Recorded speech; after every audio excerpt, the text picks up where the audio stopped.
Thank you so much for joining us for the first ever online Girls on the Run of Coastal Georgia coach training. First, I just really want to say thank you so much for volunteering your time and your talents for the girls that we're going to serve over the course of the next 10 weeks.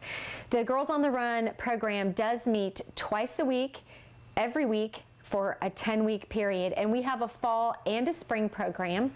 The days and times are set by the individual sites, so it could be, a Tuesday, Thursday, a Monday, Wednesday. We even have a Monday, Tuesday, and a Monday, Friday season. So, it's really based on your availability, and I just want to say thank you so much. Thank you, thank you, thank you for volunteering to become a Girls on the Run coach. A little bit about Girls on the Run of Coastal Georgia. Our council was founded in 2006 by this amazing woman named Iris Dayob. Iris heard about the program sitting in a meeting, and she turned to her friends and said, okay, give me your checkbooks, open them up, this is what we're going to do. Girls on the Run International is actually a nonprofit that serves the United States and Canada, and was founded in 1996 in Charlotte, North Carolina by this amazing woman named Molly Barker.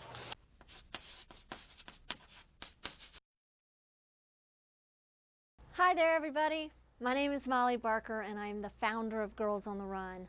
And I would just like to start off by thanking each of you for being here today. If it were not for you, there would be no Girls on the Run program. This would simply be a book on a shelf somewhere collecting dust.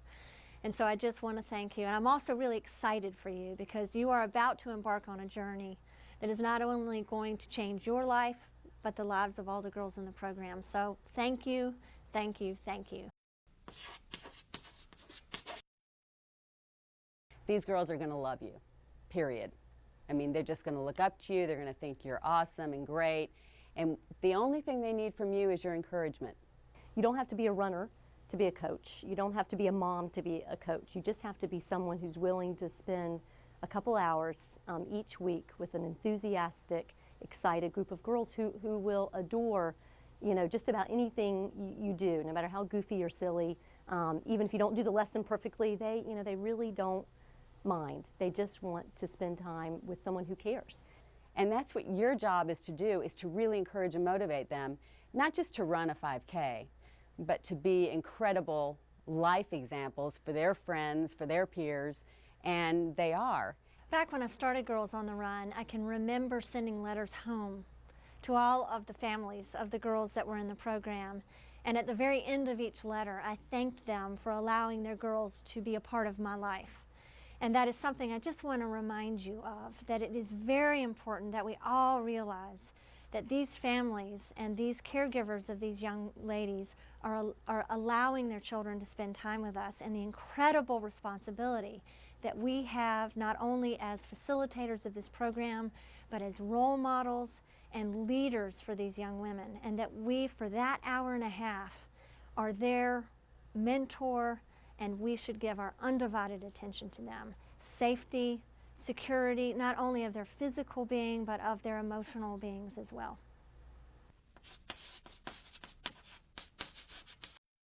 Anyone can be a coach for Girls on the Run because the program is so awesome. You have notebooks to go by, you have incredible curriculum, everything is organized for you. You get all of the supplies that you need to use in Girls on the Run. As long as you're energetic, enthusiastic, and you believe in this program and really wanting to be with these girls and show them how to live healthy, you're going to do great. It's an awesome program. You don't even have to be a runner to be a coach. So you are now about to embark on a journey as a Girls on the Run or Girls on Track coach for the next 10 to 12 weeks. And I am here to tell you, as the first Girls on the Run coach, that there are going to be many moments where you're going to wonder if you're actually having an impact on the kids. But I promise you are. You're going to also, at times, particularly the first 1, 2, or 3 sessions, be quite nervous. And I do want you to know that if you've never worked with this age group, the curriculum is there to support you. There is not going to be a moment where you will not have in front of you the words, the advice, the help that you need to deliver a really effective Girls on the Run program.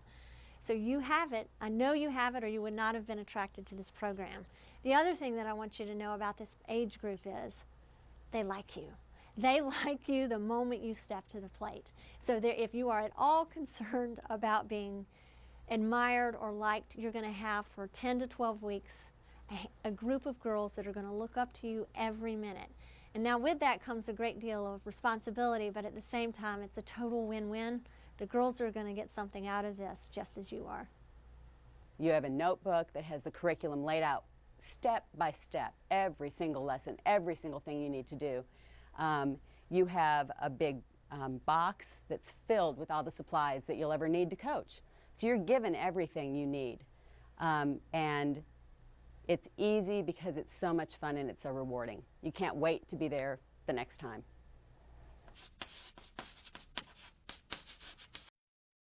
So you're going to have 15 girls to meet with for 10 to 12 weeks, and that means 15 amazing, full of life, vibrant little people to spend time with. Now generally, every girl is going to come in with her own unique set of spirit and challenges, but there's also some general characteristics that research has shown girls in this age group tend to bring to the table, and I'd like to go over some of those. The first is they're very talkative. These girls love to share stories and talk about themselves, so generally you're going to have to think about how to keep them on task. The second thing is you're going to have varying reading levels. So I just want you to be aware of that should one of your girls be uncomfortable or not able to read, you might want to partner her with another girl that can help her out some.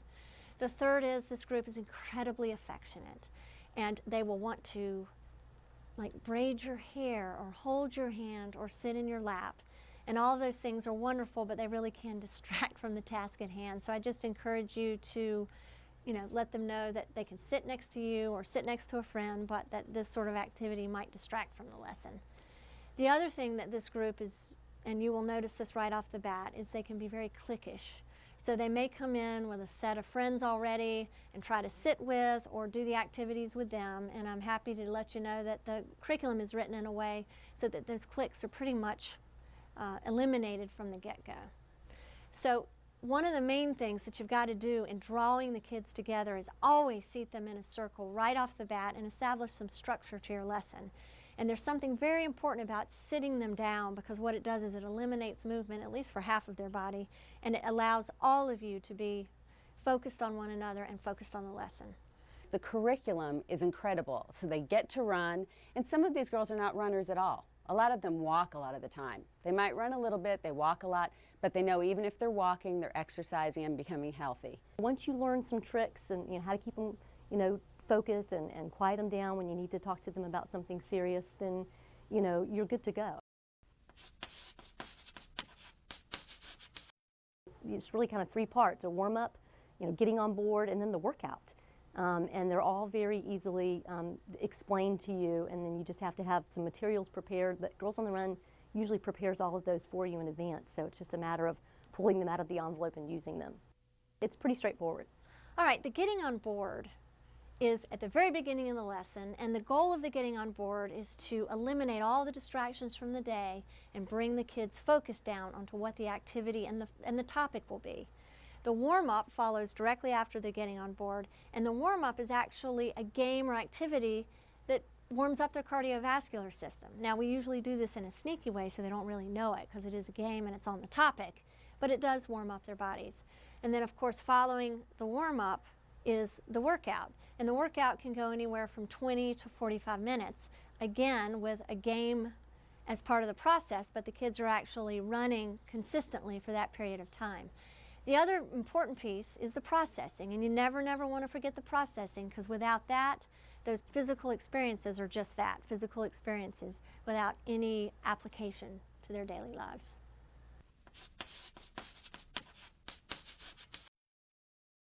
Now, as you start delivering the program, you'll notice that the lessons have a nice flow. One leads to the next, and it's critically important that you deliver the lessons in the order that they're written. It's also critically important that you deliver the lessons as they are written. We've done so much research and put so much time and energy into the development of this curriculum, and know without a doubt that what you're delivering is truly transforming these young ladies' thoughts about themselves. So please make sure that you follow the flow and you deliver it as it's written. There's 24 lessons, which are divided into groups of 8, and the first 8 lessons are all about taking care of yourself. So we learn, or the girls learn, how to take care of yourself physically, mentally, spiritually, just how to take care of you. And then once they figure out that, then the next 8 lessons are all about taking care of your team. So how to be a good member of a team, how to take care of your teammate, how to encourage your teammate when your teammate is struggling or lacking confidence or can't finish that last lap. You know, once you figure out how to take care of you, you can take care of others.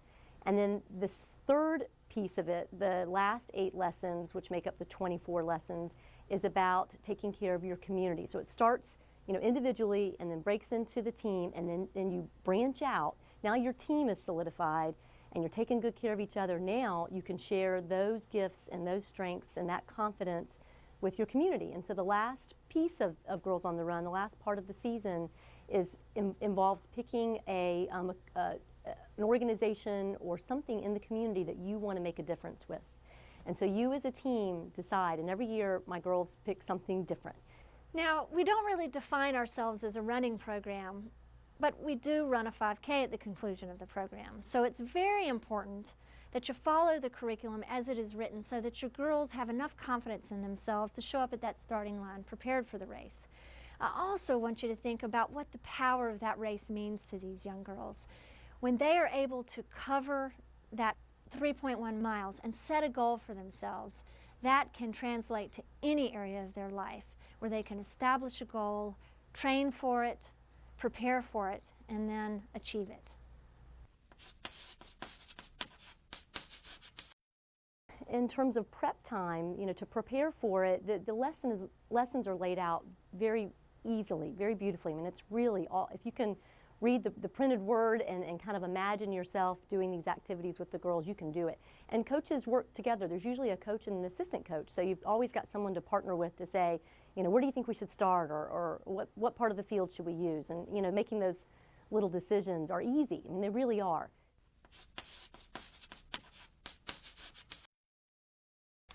And of course, Girls on the Run would not be complete without our trademark Energy Awards. Each of you should know that the Energy Awards were created not by me, but by the original 13 girls in our program that just sort of automatically were so happy and excited with themselves that they created these awards to celebrate their teammates. And so the Energy Award is something you do at the end of the program, at the end of the lesson, where you gather all the girls together and you honor 1 or 2 girls that has done something that is very much in keeping with our Girls on the Run spirit. For example, if one of your girls encouraged another girl, you might put her into the middle of the circle, all the girls gather around and give her an Energy Award. Another great way to use the Energy Award is ask your girls who in this group thinks they deserve an Energy Award so that we can get the girls to honor and celebrate their own gifts and contributions. So now I just want to thank you for spending a little bit of time with me and for contributing your time and your energy and your passion to Girls on the Run. I will, before I do this, say that if any one of you show this to either one of my children, they will die. Okay. So let's do the firecracker. The firecracker looks like this. Bang! Shh! You feel the energy? All right, let's see. We have also super girl power, and this is called the Arnold, named after the fabulous Arnold Schwarzenegger. And it goes like this. Super girl power! Super girl power! We have the bubble, and the bubble is one of our girls' favorites, and it goes like this. We also have the surfer. The surfer looks like this. Hooray! We also have, of course, Superstar, and it looks like this. Superstar! We also have Wow, which I encourage all of us to use, both in and out of our homes and program. And then if you have children, it can be this. Wow, Mom.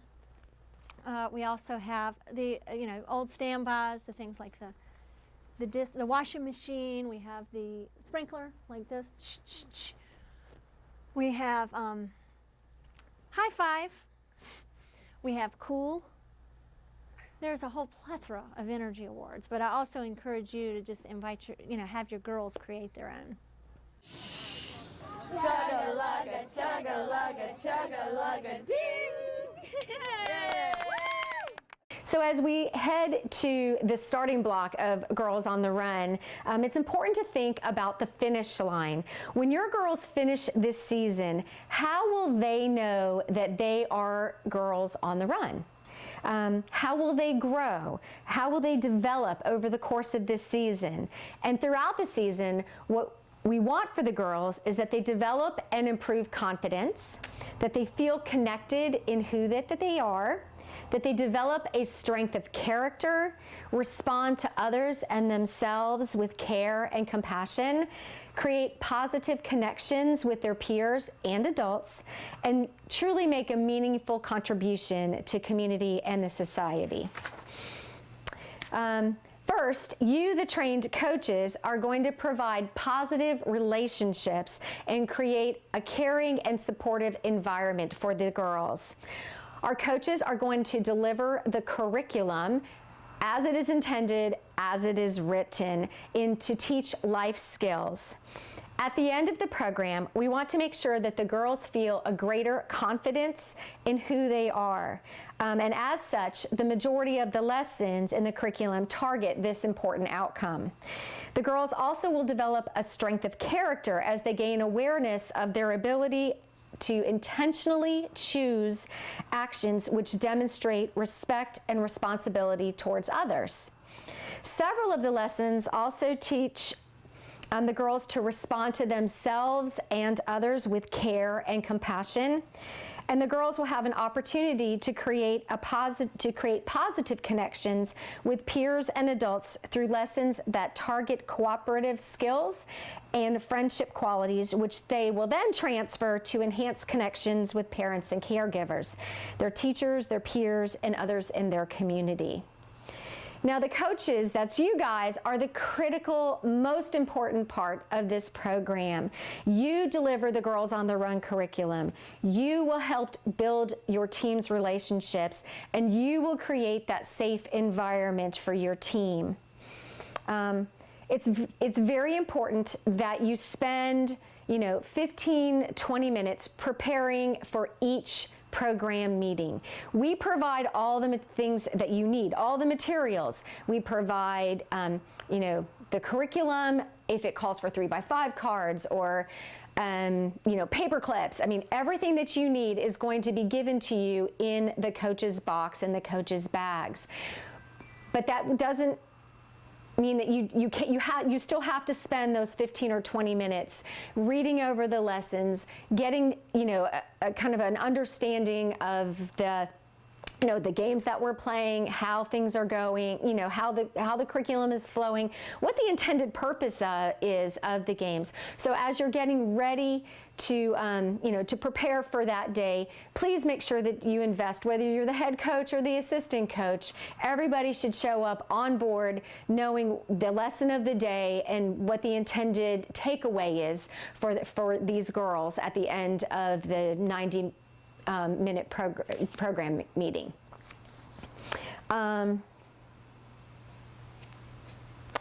The program is actually broken down into like 4 different parts, and so so each program meeting is broken down into 4 separate sections.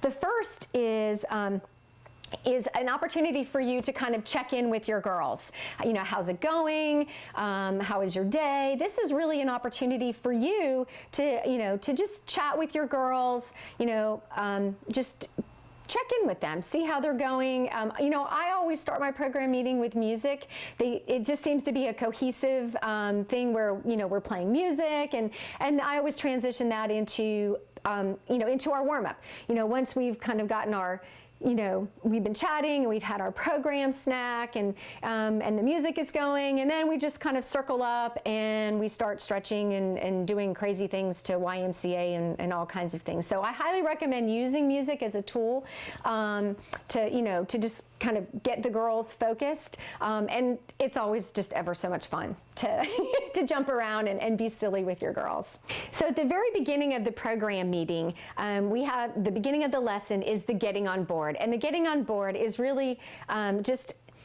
it's usually some type of fun, game, something that just kind of takes them from, the excited world of school to, okay, this is Girls on the Run time, and so you'll have your getting on board activity, and then you'll move to your warm up and then your workout. And then at the end of the program meeting, you'll have your final processing and kind of your wrap up moment. So each lesson follows the exact same flow. So, the girls know that, when they come in, they grab their snack, they, get their water bottles filled. Then, when the program meeting begins, we'll do the getting on board.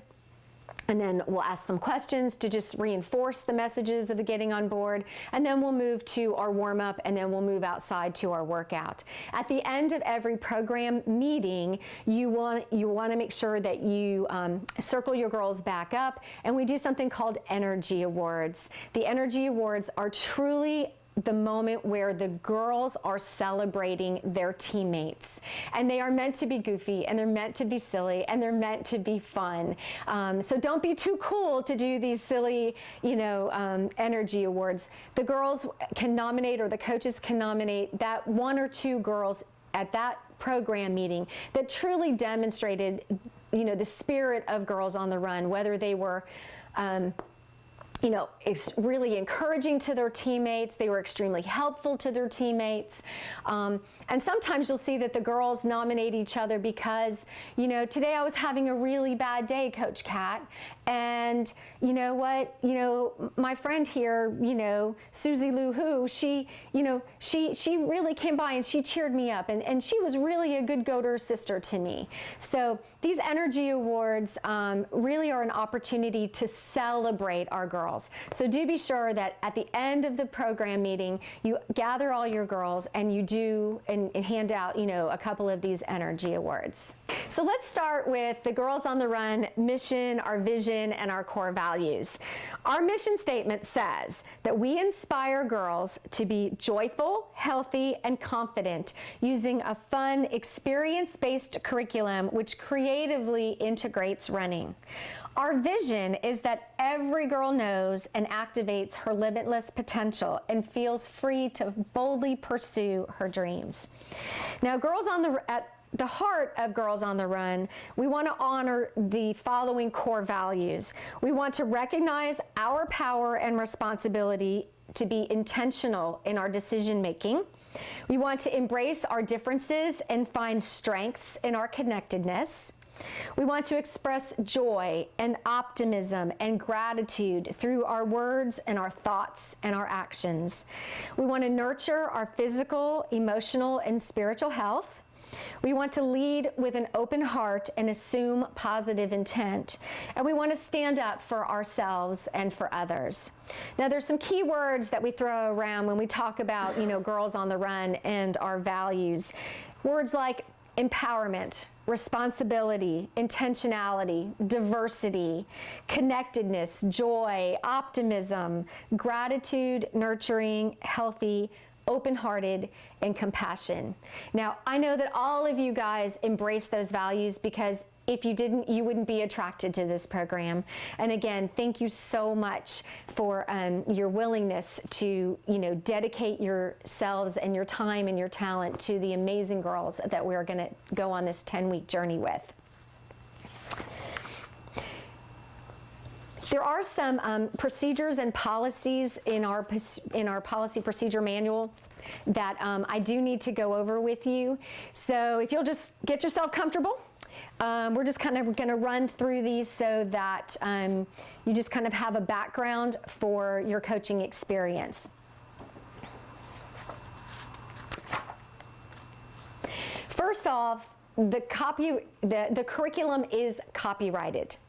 So It is the property of Girls on the Run International. It is the property of Molly Barker, and under no circumstance can you ever make photocopies of the curriculum. If you do, you're breaking the copyright laws. Our logo, this is Adelaide, and she is also copyrighted. Adelaide was actually named after one of the original 13 girls in the program, and she is copyrighted. You cannot change her in any manner. If you need her for, say you want to send out, a newsletter, or anything that has, a header for Girls on the Run, an email, please, you'll have to contact me, and I will need to send it to you by email. Please don't go grab it off of some website. She's copyrighted. If you need her, she needs to come from this office. You've also signed, when you registered as a Girls on the Run coach, you signed a logo guideline agreement. Just as a kind of reminder that you agreed that you understand that all the printed materials that were given to you are under copyright and may not be reproduced in any way. You will not alter, change, or adorn the logo in any way, and agree to adhere to the guidelines. I understand that the Girls on the Run logo and curriculum are property of Girls on the Run International. So that is one of the things that you signed. We do have a solicitation policy. Basically, guys, the solicitation policy says that all the information that we gather from the girls, their names, their addresses, their email addresses, can only be used for the purposes of Girls on the Run. For example, if you sell Tupperware, you cannot use the email contact list to reach out and sell, anything, or to solicit any of the parents. So all the information is proprietary to Girls on the Run and can only be used for the purposes of Girls on the Run. Now we do have, it's called the Sample Late Guardian Absentee Policy. Let's first talk about lateness. Really what we're talking about is parents who don't come to pick up their children on time. It doesn't happen often, but sometimes you have parents who are chronically late. So this policy is here to protect you. You are not a babysitting service, and so the policy says that if a parent is late more than 3 times, we can dismiss the girl from the program, which would just be devastating and heartbreaking, and we would never want to do that. So here's how we handle it. First of all, the first time that a parent is late, always keeping it positive, I would say, wow, Mary is such an awesome, part of our team, and we really love having her here. But we can't take her home with us. So we'd so appreciate it if you could be here, when the program meeting ends at fill in the blank, 3:45, 5:30, whatever time. If the parent should be late a second time, then you would obviously restate that message. Love having Mary in our program. She is so awesome. We certainly understand, a few minutes here or there, but truly would appreciate you making the effort to be here, when the program ends. The second time it happens, after restating that message, please follow it up with an email and copy me on it. This way I know that, oh, red flag, we have maybe something that might be a problem here. If it happens a third time, you can just reach out to me after, again, delivering that positive message to the parent, and then we'll take it, we'll handle it from here at the office. We do not want you to be abused, and so the policy is set here to protect you. The absentee policy, every person who registers their child agrees and is made aware of the absentee policy, which simply states that a girl cannot miss more than 4 program meetings and still be eligible to participate. Now, that being said, obviously, we would take into consideration special circumstances like a death in the family, or somebody who was sick for a week. We wouldn't dismiss a girl because she was ill. That just wouldn't be nice at all. But this policy is there as for the girl who doesn't show a true commitment level to being a part of the team, and that will affect the team dynamics. So, again, it's missing 4 program meetings, but special consideration, obviously. And I'm always here. You can always give me a call, talk about it. If you think there's a problem, then we'll work it out. We'll work it out. The transportation policy. Girls on the Run volunteers are not allowed to transport any participant outside of their own immediate family in a vehicle when operating in the capacity of a volunteer. In the instance that transportation is unavoidable, Girls on the Run International requires a signed letter, which we provide for you within the coaches box. There is a permission to transport letter. So, if you have a situation where somebody needs, a ride home, and they live next door to you, and you take them to school in the morning, but they're going to be leaving Girls on the Run with you, then you would need to have their parents sign the permission to transport. If you should wish to transport off campus, off site, during your community impact project, every girl's parents would need to sign this permission to transport. It is not a copyrighted document. You can feel free to make as many copies as you want. But basically, the letter says that they are allowing, fill in the blank, to transport their child as a community member, and not representing Girls on the Run. So this protects you, this protects us, this protects Girls on the Run International. So, long story short, don't put anybody in your car unless you have a permission to transport letter.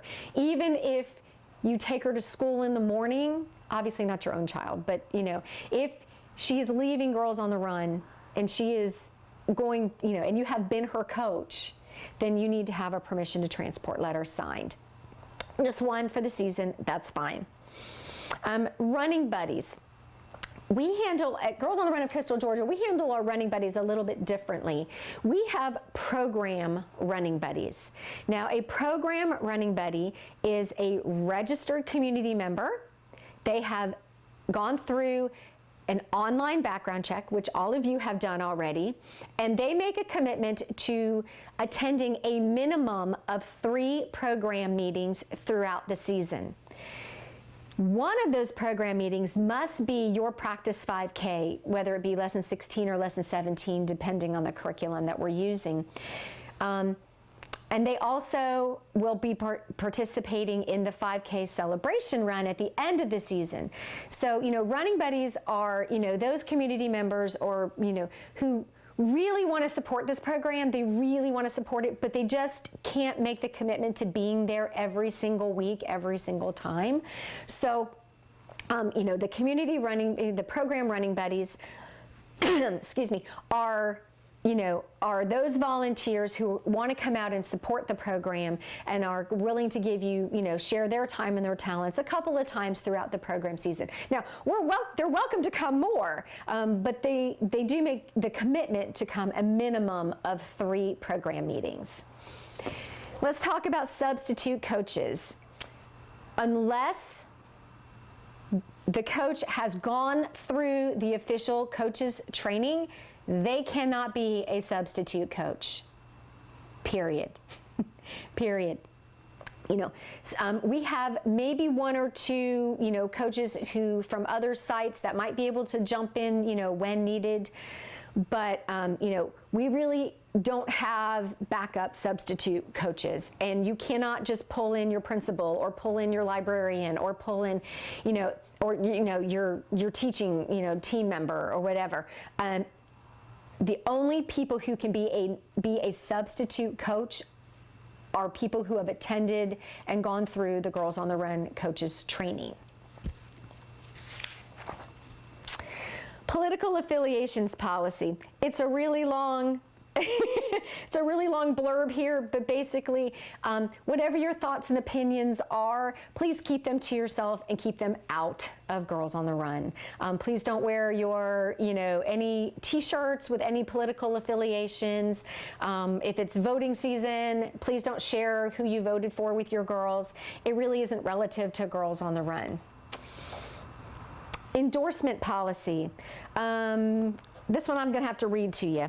Girls on the Run's reputation and stature make it an attractive partner for many organizations and entities. However, some uses of the Girls on the Run name may not always promote the purposes of Girls on the Run.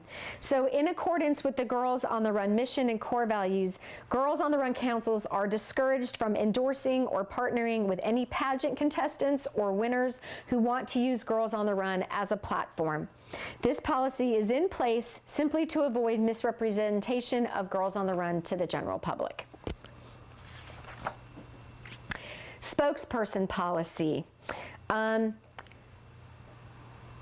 The only people who can speak about, to any type of media outlet for about Girls on the Run will be the council director, the council program director, or any of our board members. So, for instance, if the local television station wants to come out and do, something about Girls on the Run, that's awesome. We love free publicity. This is great news. However, either myself or the council director or, one of our board members will need to be there when the television or the newspaper comes out. And guys, this is really just about continuity of message. We are the only ones that are allowed to be the spokespersons for Girls on the Run of Coastal Georgia. Moving on to the sexual abuse and molestation policy. The purpose of this policy is obviously to reduce liability, risk, and related negative publicity, expense, and trauma to the Girls on the Run organization, and most importantly, to protect the girls that we serve. In conjunction with a comprehensive screening and background checks, all employees, all volunteers, this policy does reduce the likelihood of sexual abuse incidences at Girls on the Run. We have a zero tolerance policy, period.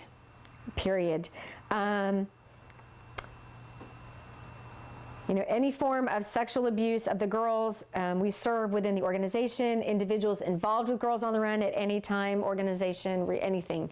So we have a zero tolerance, flat out. While some forms of abuse, there may be physical or indicators or symptoms. However, please note that no indicators and symptoms are absolute.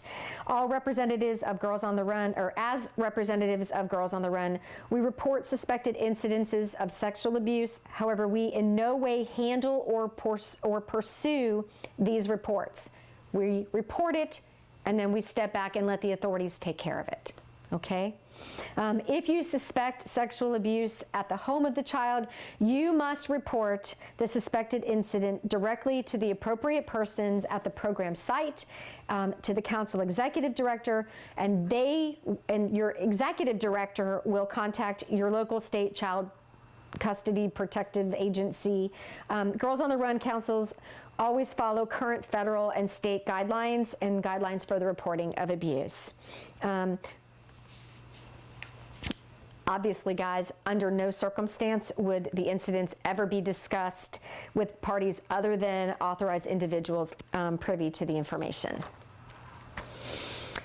We have a youth protection policy. Obviously, this policy is about protecting our girls, and, we want to make sure that the girls have a safe, healthy, happy environment for us to nurture them in. It is understood that caring, quality staff and volunteers develop positive relationships with the girls we serve. The following practices will be followed to ensure the protection of both youth and the staff. 1, staff and volunteers will not initiate contact with or accept supervisory responsibility for youth outside of the Girls on the Run, for example, babysitting. Okay, we can't volunteer to babysit them outside of not while we're coaching, not while we are their coaches. Staff and volunteers will not communicate with the youth outside of the Girls on the Run program via written, electronic, or other means without express approval. This is, you don't want to have a texting relationship with your girls. If you want to set up, a Twitter, for your specific site, that's fine. But this is, you should be communicating with the parents, not with the girls. And staff and volunteers will appear and behave in a manner consistent with our missions and core values while acting as a representative of Girls on the Run, including electronic, written, and verbal communications. Again, always keeping things positive. Girls on the Run is a positive energy zone. And so, we need to be very careful in how we phrase things, always, looking, keeping things in a positive light. If there's an incident of abuse or neglect is alleged to have occurred or at Girls on the Run or any program activity, the following procedure would be followed. The parents or the guardian of the child would be notified.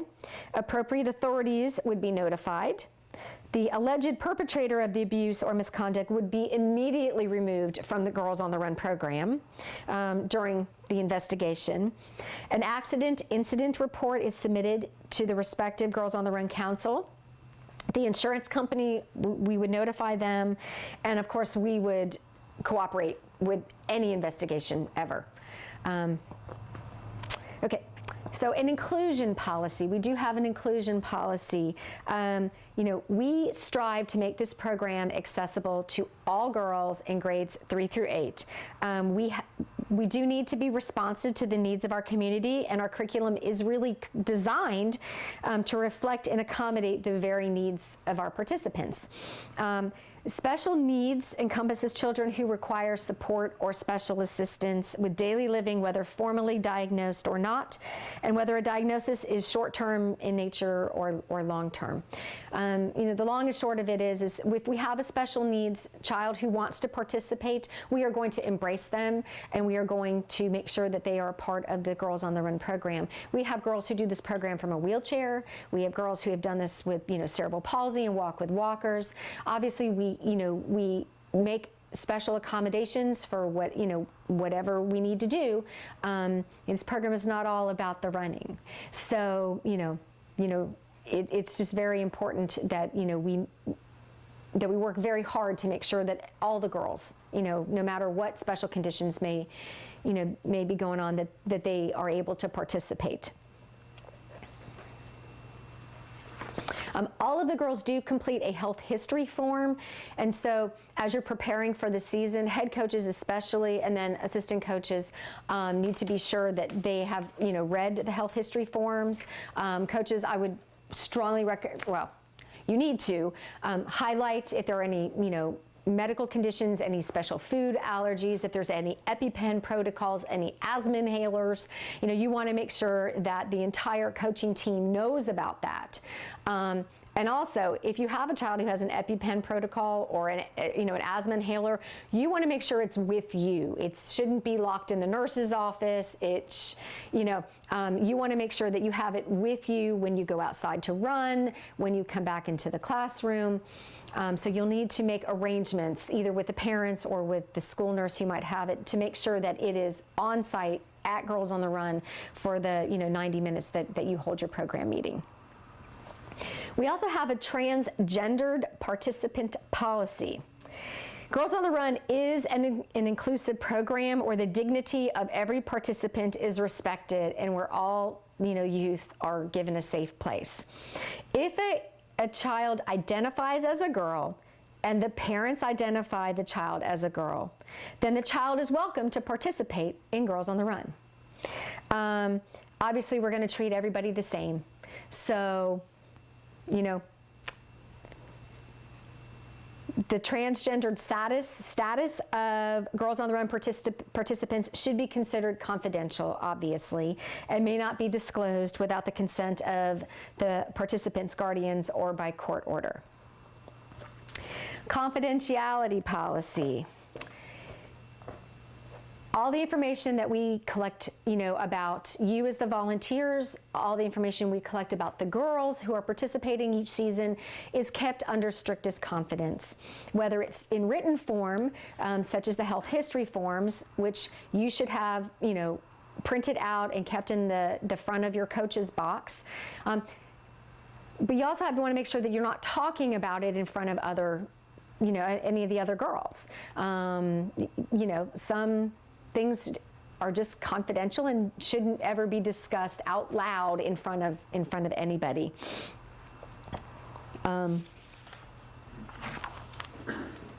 Our privacy policy, guys, again, all the information that we've collected about you, because you've provided your social security numbers and, some of your health histories and things like that, it's all kept under lock and key. It's all well guarded. We would never sell your information or sell email addresses, for any reason.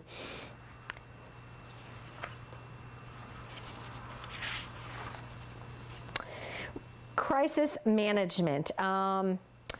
Well, first of all, we hope that there is never a crisis at your site. Obviously, there should be no crises. But of course, the most important thing is that we plan ahead for, any particular crisis that would be outside of our normal business. Each member of the Girls on the Run community shares a responsibility to be familiar with crisis management and be prepared in the event of an accident or crisis. There is a copy of all of this material, guys, by the way.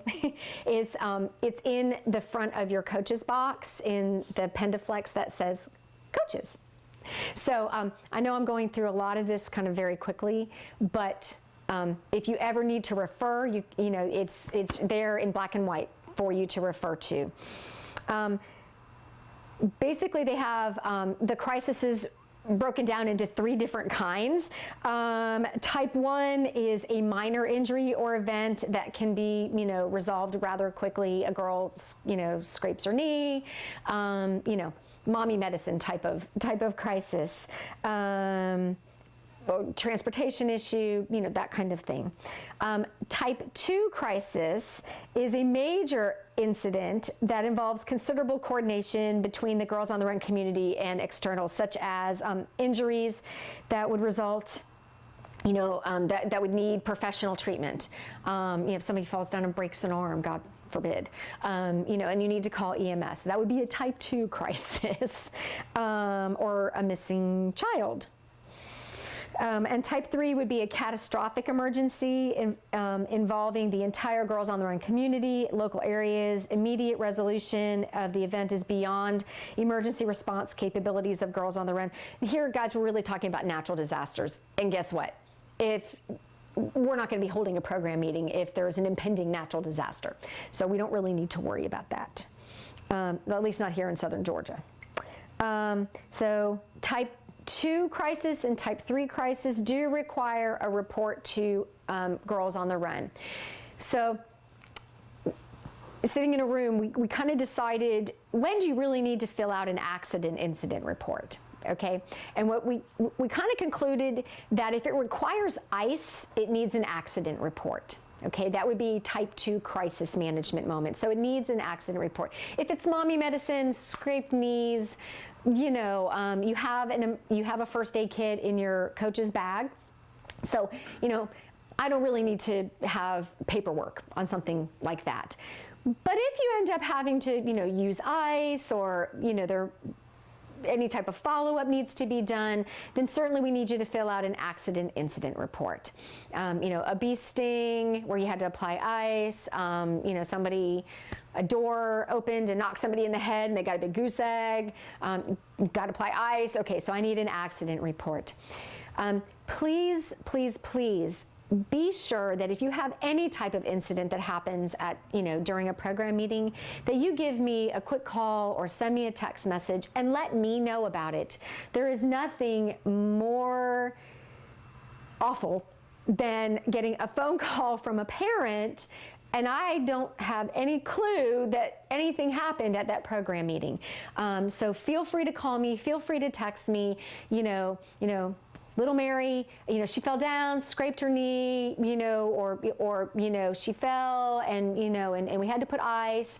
Just let me know if there's anything that happens, so that should I get a phone call from a parent, that I'm well prepared to answer any questions that should arise.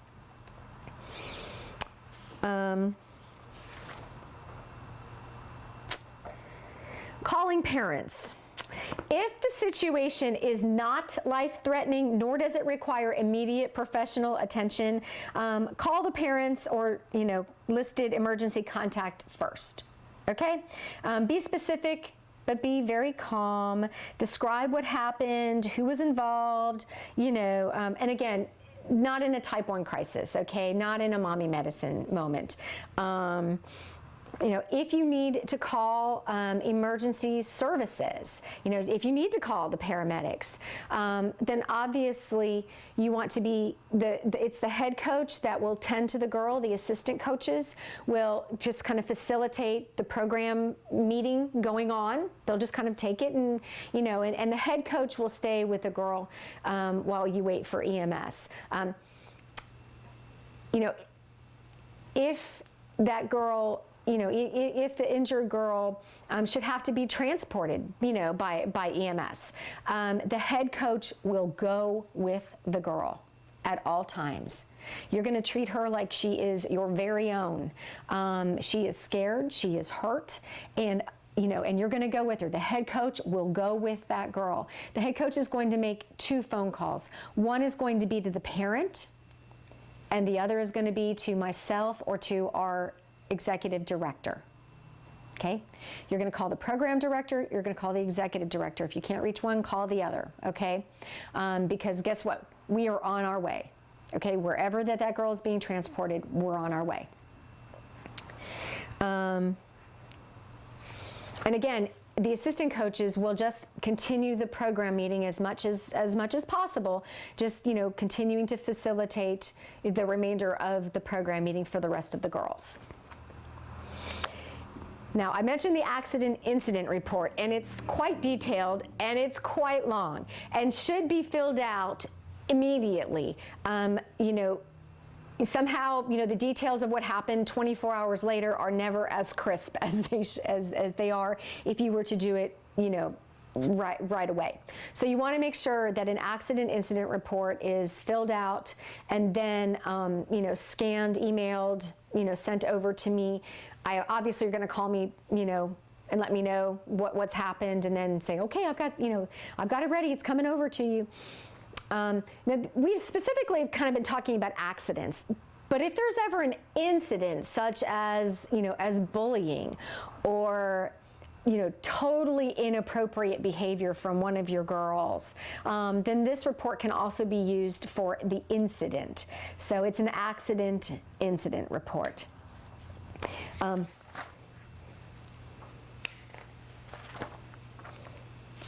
Inclement weather. We're moving on to inclement weather. We meet rain or shine, period. So, each school or each site has a rain, site or a rain plan. So just be sure that, you come dressed for weather, Obviously, we do not run in lightning and thunder and, and anything like that. You would use your alternate site. Truly, our rain plan is to just adapt the lesson as best that we can. So if there's absolutely no way that you can, do, say, the workout of the lesson, whether, you could do the getting on board and you could do the warm-up, games in a hallway, but maybe not so much the workout. If there's just no way at all that you can't adapt the workout, then we actually have a cheat sheet in your coaches folder that it has it's what to do when it rains. So and there's all kinds of suggestions and ideas that you can use. One of my favorites is to have the girls create a love list, and then so things that they love to do. And then you have them kind of break it into categories, such as, do I do this alone or with other people? Does this cost money or is it free? You'd be amazed at how many girls go, wow, everything I love costs money. Yeah. So anyway, so there's this whole list of things that you can do in lieu of a workout if you absolutely cannot adapt. My philosophy is adapt, adapt, adapt, adapt, adapt. Just as you know, I always try to keep the girls moving as much as possible, rain or shine.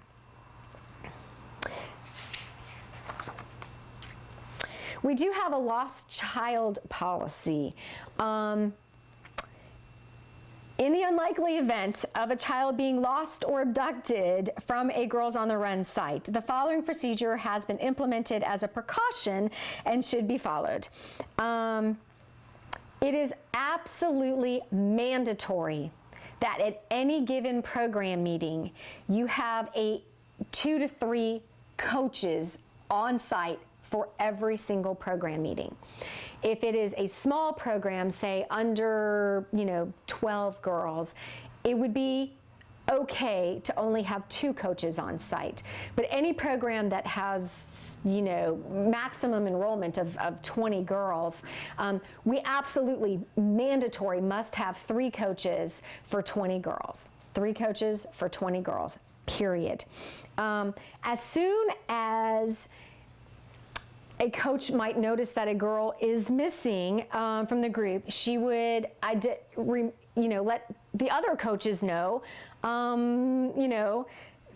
without causing panic, and then carefully search all of the normal suspected areas since, the last scene. The office or the senior staff at this site location needs to be, let them know so they may make an all call, through the intercom system so that anybody in the building can also be helping you, look for this young girl. If the child is not found, police authorities obviously need to be alerted. Police authorities should be given a description of the child as well as a photo if available. And of course, some possible facts that the police are going to want to know is, the address of your location, the next of kin to the missing child, a detailed description of the missing child, and you should have a picture of them because you will have taken a picture for their journals. So that will make it very simple to say, this is what she looks like. And of course you want to be able to relate clearly the circumstances, of when, the girl was no longer with your group. If the child is not found through these efforts, then the parents are to be contacted. They should be briefed on what is being done and then contacted every few minutes to update them on the search status. As soon as a child is found, you obviously want to contact the parent or guardian, let everyone else know, we've got her, she's safe, she's, she was hiding in the bathroom, who knows. There should be an incident. The accident incident report should be filed with us with all of the details for what happened in this moment. As a follow-up, the situation should be assessed and any changes should be implemented if necessary to ensure the avoidance of a similar situation. I don't let my girls out of my sight. Period. If somebody has to go to the bathroom, I always ask them, can you just wait 10 more minutes? We'll be done in 10 minutes. But, should there, an emergency bathroom moment, I always send a coach with the girl, always.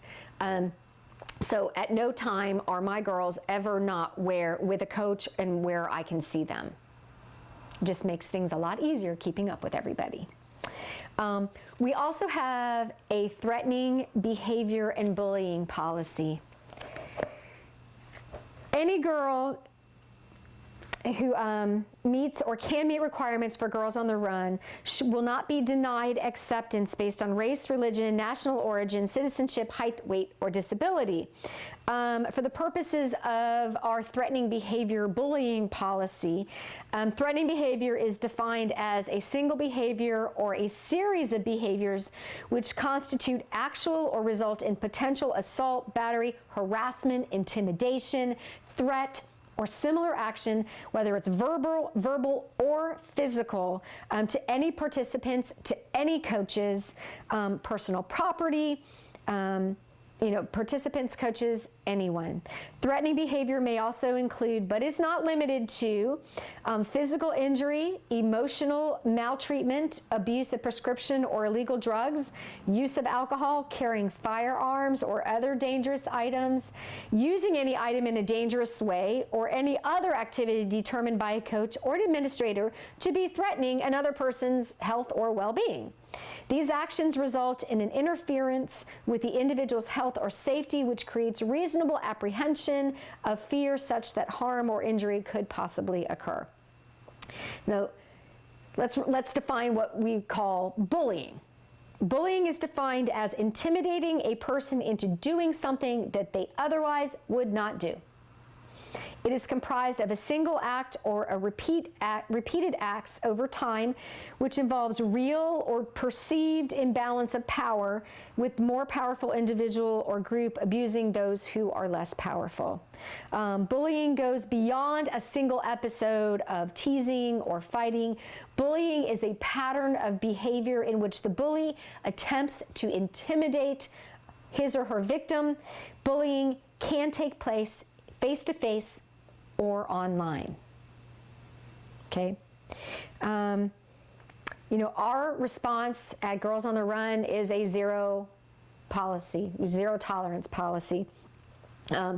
Any participant, coach, or volunteer who experiences, observes, or has knowledge of threatening or violent behavior in the program has a responsibility to report the situation as soon as possible to appropriate parties, including the guardians, the school or site administrators, and applicable law enforcement.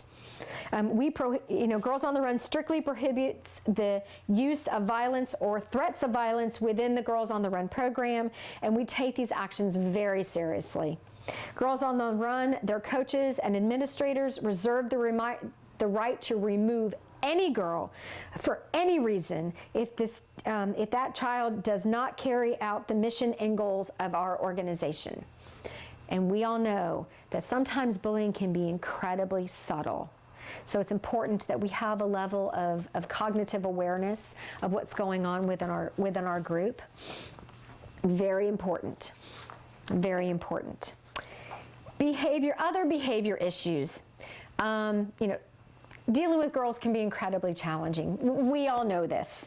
How you deal with these with your girls is of the utmost importance, and is actually a valuable learning lesson for the girls who are watching. They're watching you. So it's important how you deal with this. And again, with Girls on the Run being our positive energy zone, it's incredibly important that we handle behavior issues appropriately. First of all, we have to establish behavior expectations, and we do that brilliantly in either lesson 1 or lesson 2. So, all the girls can't claim ignorance. They know what our behavior expectations are. Put downs are not permitted. You can't put yourself down. You can't put anybody else down. Again, it's our positive energy zone. So put downs are not permitted. Girls cannot say, "I stink at math." They can, so if you should hear one of your girls, putting herself down or talking, using negative self-talk, you want to help her rephrase that. You can say, "Mary, instead of saying that you stink at math, what's a more positive way that you could kind of state that?" And after a few times, they'll kind of get it. But the obvious answer, may not be obvious to Mary the first time, but is, math can be really challenging to me, but I always do my best.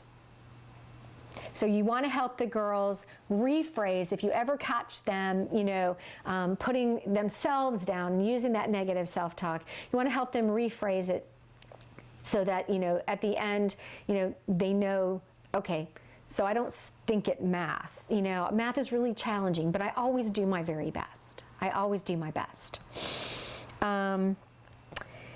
Obviously, you need to set limits and remain consistent with your rules. Say what you mean and mean what you say.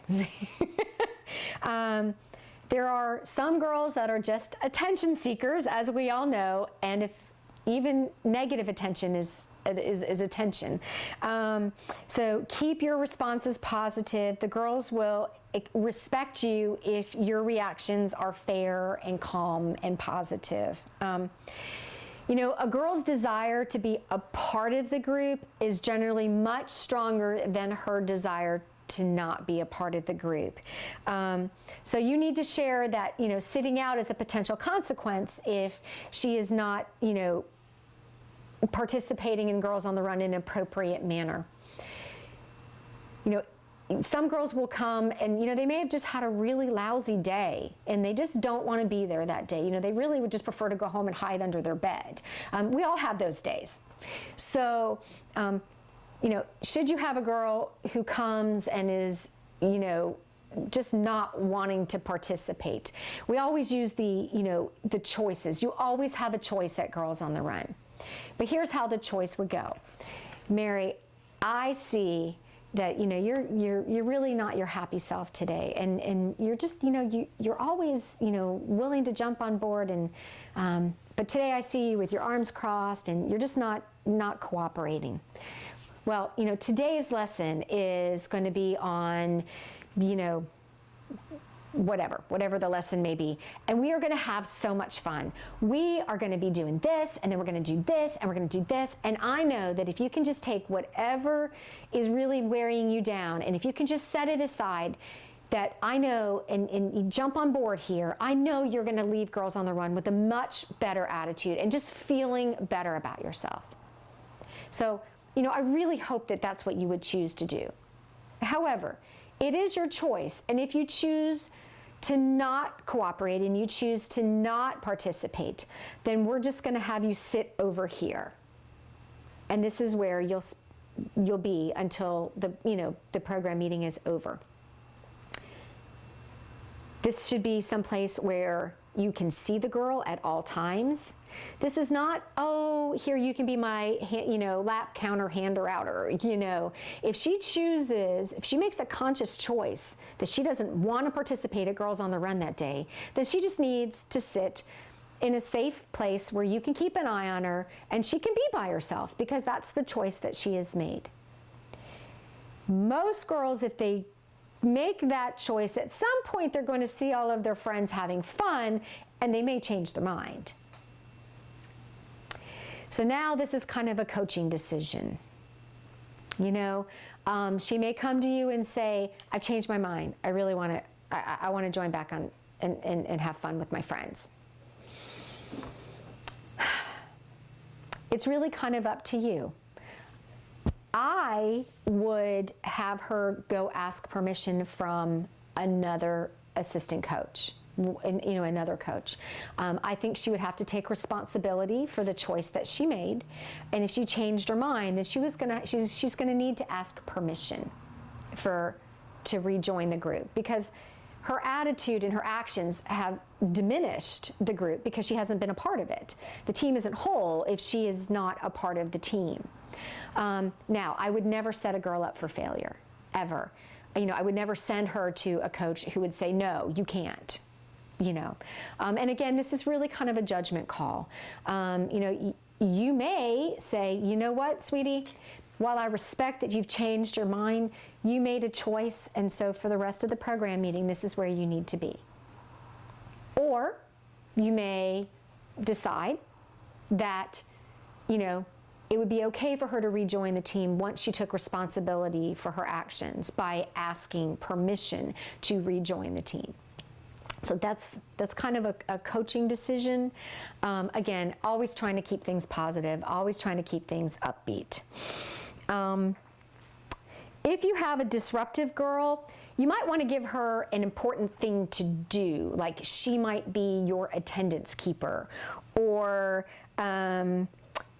you know, she might maybe give that girl the opportunity to lead stretches. And that might just be what she needs to kind of settle in to the Girls on the Run program. She's going to learn that positive attention and leadership at Girls on the Run will provide a better experience for her. You know, and again, dealing with any conflict means, is your amazing opportunity to model, a positive, positive reactions to to inappropriate behaviors. The most important thing is that you publicly praise and privately reprimand. I'm going to say it again. Publicly praise, privately reprimand. If you need to have a talk with a girl, you don't need to have the talk in front of the entire team, okay? You may have your coaches, one of your assistant coaches, take, just kind of tap the girl on the shoulder and just, go for a walk and explain why they're taking this walk, and address the behavior, and then, the girl can come back into the meeting. Always, publicly praise and privately reprimand. We don't want to embarrass anybody. Mean what you say, so be careful what you say. Praising positive behavior always. If you have a girl who's having a difficult day or a difficult week, you want to make sure that you're focusing on what they're doing right. You want to be the positive police. So you want to catch them, doing all of the right things, It doesn't mean that you ignore negative behaviors, but acknowledge this girl's positive behaviors, okay? It's so important. It's just so important that we catch them doing all of the right things, Behavior explanations, basically, because I said so is not a great answer at Girls on the Run or ever. But, if the girl is standing on the bench and it makes you nervous, then you wouldn't holler, "Hey, get off the bench." You would say, "Mary, please step down off the bench because I'm afraid that you would fall." So always offer an explanation as to, why you're why you're asking them to, do something or cease something. And again, always giving the girls two choices. The first, that first choice is sometimes we all have bad days, but I know that, if you just jump on board here, you're going to have an awesome program meeting and we're going to have so much fun. And then, of course, our second choice would be to not participate. And that will be up to you how you want to, or if you want to allow the girl to come back on. Responding to sensitive issues. It doesn't happen often, guys. Rarely, as a matter of fact. But sometimes kids say the darndest things. Sometimes those, whatever they blurt out can be a complete conversation stopper. It's so important that we acknowledge something that is said and not just brush it aside. If it's said out loud, it has to be acknowledged. And you can acknowledge it with something as simple as, "Wow, that sounds like it had been a really hard time for you. How about if we talk about that while we run together today?" Shouldn't be a public discussion, okay? Doesn't need to be a public discussion.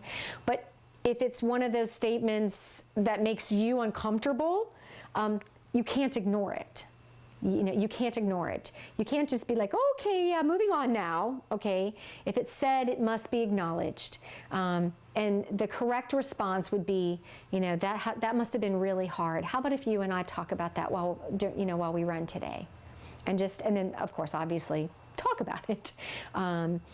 So that's really important. It's kids do say some of the darndest things. If it's something that you feel like you're not comfortable or don't have a skill set to deal with, please call me. Be happy to talk with you, talk through it. Talk with your other assistant coaches. I would say if it's something that the girl wants to be kept private between the two of you, I wouldn't necessarily share it with the other assistant coaches yet.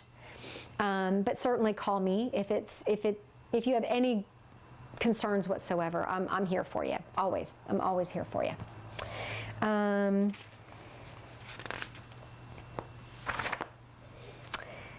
And of course, we have our energy awards. These are our trademark of a Girls on the Run program. And I would, when you come to the in-person coach training, we're going to demonstrate and we're going to do all kinds of fun energy awards. But I challenge you to go on YouTube and just type in Girls on the Run Energy Awards, or even Energy Awards. And maybe you could teach me and the rest of our crew a new one. But they're always great fun. They're always terrific. And truly being a coach is the one moment in life where you get to be silly and nobody laughs at you except you. You know, coaching really should be the highlight of your week. You should really look forward to, you know, your meeting with these 15 to 20 amazing, unique individuals. And it's the one time that you don't have to be anybody other than Coach Kat or, Coach Mary or Coach Susie. Whatever it is that's going on. I was a school librarian and I was Mrs. McCarthy when when we were in the school setting. But when they came to Girls on the Run, I was Coach Kat, and that was a very, different, a different persona that they got to know. So do be sure, that you kind of change hats from being, the teacher or, that they may know, to, somebody who's fun and engaging and just having a really great time hanging out with them.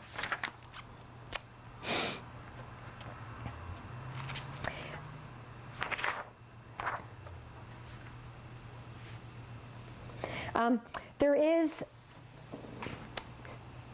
the Girls on the, when you registered online, there was a part, not only did you sign the logo, usage and guidelines, copyright guidelines, but you did, in case you just kind of didn't read it and you would click yes. I do want to talk about our non-compete clause. As a Girls on the Run volunteer, you have made the commitment that you will not deliver the Girls on the Run program or any similar program unless you are working as a volunteer for Girls on the Run. You may not create or help develop a program that has similar goals and structures to that of Girls on the Run within a 2-year period of attendance at a Girls on the Run coach training. You understand that all printed materials are under copyright and may not be reproduced in any way unless written permission is received, and that you abide by the logo usage guidelines and obtain approval from the Girls on the Run staff if you're unsure of its use, okay? So basically, you can't, be a Girls on the Run coach and then next season offer a program called Run Girl Run, So there is a 2-year period where after coaching Girls on the Run, you can't help develop, implement, offer anything even remotely similar to the Girls on the Run program.